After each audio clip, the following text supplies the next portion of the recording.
He's credited with saving New York City from financial disaster in 1975. He then took over the city's struggling transit system and, in fact, had to wear a bulletproof vest to work. Today, New York State and the city are in financial turmoil again, facing billions of dollars in budget deficits. Richard Ravitch is now New York's lieutenant governor, and he's frustrated these days with how things are going or not going in Albany. He's here with us live. Richard, I was reading so many of the articles written about you. We talked about the bulletproof vest you had to wear to work, for the suggestions you were making to overhaul the MTA in the 70s.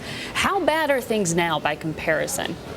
Well, it's very different. The United States has been in an economic decline for some time, and when the credit bubble burst in 2008, it exposed the fact that, amongst other things, city and state expenditures were growing a hell of a lot faster than city and state revenues were.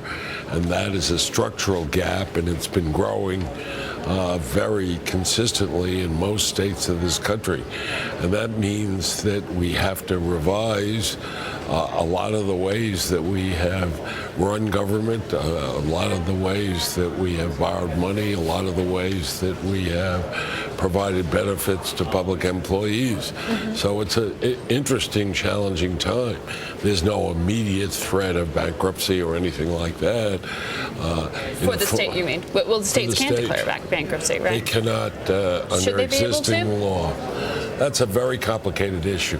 This city never declared bankruptcy in '75, but the fact that legally we could was what gave us leverage to get the banks and the unions to do things they might not otherwise have done, because bankruptcy would have been so much worse for them.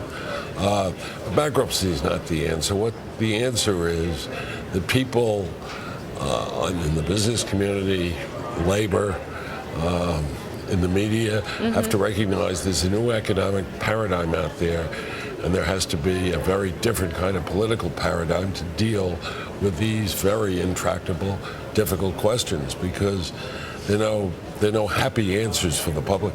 Well, the point with the bankruptcy question is really, there's nothing like a deadline to sort of force people to finally act. So at the state level, I mean, constitutionally, should there be some changes that would allow for some pushback to make some of these necessary cuts that you're talking about? Well, I would hope that the people who are elected to office recognize the enormity of the challenge they face. Do you think Governor Cuomo I would hope does? so.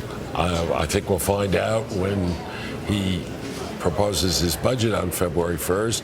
I think he certainly understands it's a very serious problem.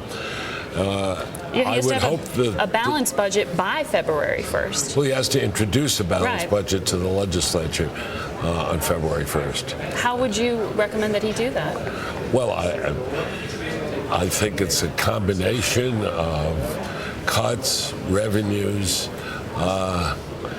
and restructuring of a good deal of government. It's not something you can accomplish overnight, but I think everybody who is a participant in either as a beneficiary or as an employee is going to have to contribute something into the pot in order to restore some sense of budget balance to this system. Otherwise, we're going to continue to sink, and the consequences are very, very serious.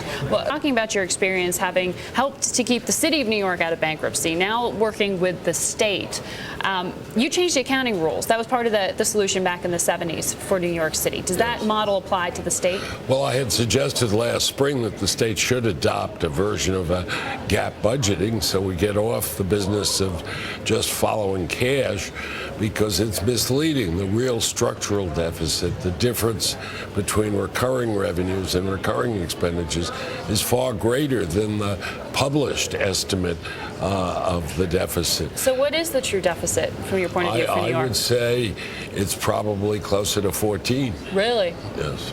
Closer to 14. We were running a story talking about the deficit maybe 22% wider than estimated. Some industry analysts were saying that. They were accounting for that by saying there's declining tax revenue and perhaps bonuses aren't going to be as big on Wall Street, and that's going to hurt the state. Is that well, this fair? city and this state are very dependent on the financial services industry. Certainly. Obviously, our revenues are going to be sensitive to the amount of money that's made on Wall Street. And you're expecting less?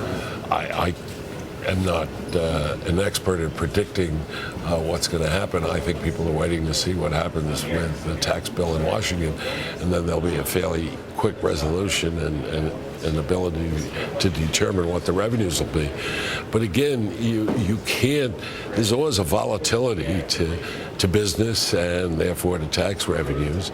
You need to have a system of collection of revenues and tax system and an expenditure system that's within the confines of economic reality. If you have a good year, you shouldn't cut taxes, which the state has done twice in the past, because then you have no cushion when you come to a bad year.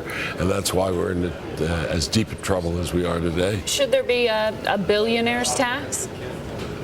Well, certainly not at a local level. People Why? are too mobile.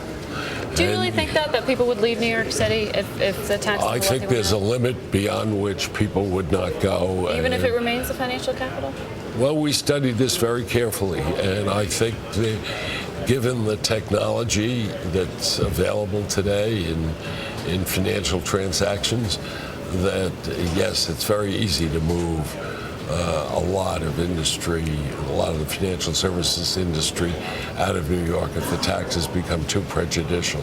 I'm not smart enough to tell you exactly where the chopping off point is, but to tax at a local level is inevitably going to produce a lot of very artificial dislocations. We need to have a tax system at the federal level that is fair and equitable and addresses the fact that there is certainly a minimal level of public services that we have to provide in this kind of society. Well, we'd love to check back in with you as we stare down that February 1st deadline for a proposal on how New York's going to come up with this balanced budget. Thank you for your time. My pleasure.